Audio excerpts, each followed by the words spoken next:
Would you please welcome Frank Skinner? I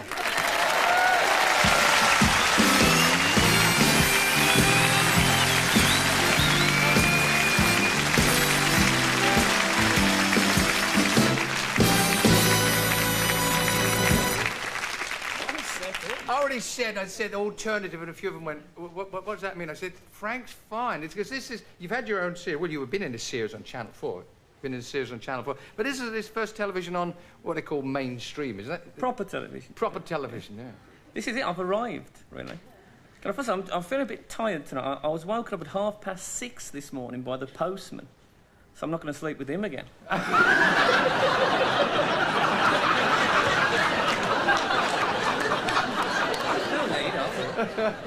In a strange... One of the coincidences about tonight is that... come on, get it out of your system, please. Is that I wouldn't be here tonight if it wasn't for you, Des. And you're worried now. You're thinking, oh, my God, it's that woman I met in 1953 on Blackpool Pier. But no. I'm lying, it was 55. No. No, I was... when I was a young lad, I went to school when I was a young lad, which is a good time to go to school. If you go when you're an adult, people just... They won't let you in, really. And I went to a school, and when we didn't call the register in our school because we had a number each, right? It was that kind of school, right? Because we couldn't remember complicated information like our names, for example. So we'd all call our number on the register, and I was number 4, right? So it would be 1, 2, 3, 4, 5, 6 every day, right? And I thought I'll do a bit of a comedy routine today because I was a bit of a lad there. And there was a big hit record in the charts at the time, right? So that day, when they called the register, it went 1, 2, 3, oh, Leary. With a bit of a Des O'Connor warble that I threw in as well, with a bit of a, oh, and that they loved it. They roared and cheered, a bit like the audience did tonight, very similar. And the teacher, Katie, went mad, and he said, I want to see you after, and he got me on my own after, and he asked me if I'd do half an hour at a stag do that he was organising. And that was my first ever comedy booking, thanks to you, Des. So I owe you some commission, I think. Send it. Put the cheque in the post. OK.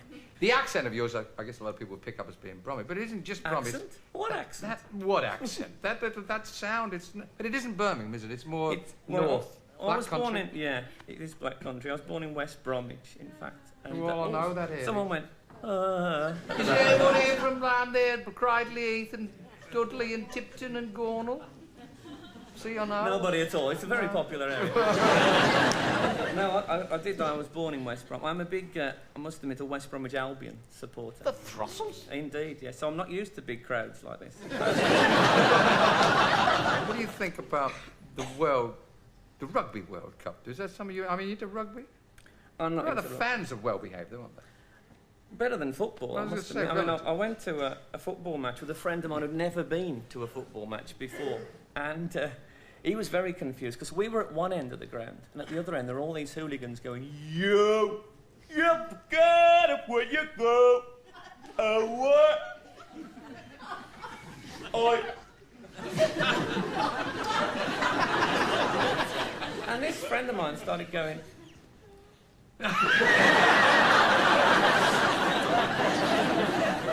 I watched the rugby final, and actually, so the fans were better. The Australian fans were brilliant. In fact, they brought about 200 Aborigines, and now, I don't know if you've ever seen these blokes throw a toilet roll, Richard.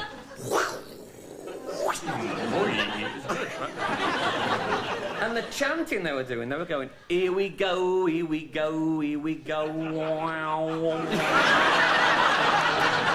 For about half an hour. Well, Birmingham is where I'm going to be at Christmas in Panto, and you're going to be at a town hall doing a concert November the what? The 30th? November the 30th, yes, I'll be there. We might meet up there. We might. We could do a duo, Des. Just think of it. I'll do 1, 2, 3, and you can do the O'Leary. Let's go. Can I chuck in a dick a dum dum as well? Why not? I always like to chuck in a dick a dum. It's a great area. I mean, I was going out with this girl for ages, right? She was a typical Birmingham girl. Little dab of Canal number 5 behind the ear. And I thought we'd be together forever. You know, we really got on well. We shared a sense of humour. You know, she had to. We had to because she hadn't got one. But then she dumped me. It was a bit sad, you know, and I was a bit upset. We had a big argument about who kept the Cliff Richard records, you know. She had her own way, and I had to keep them.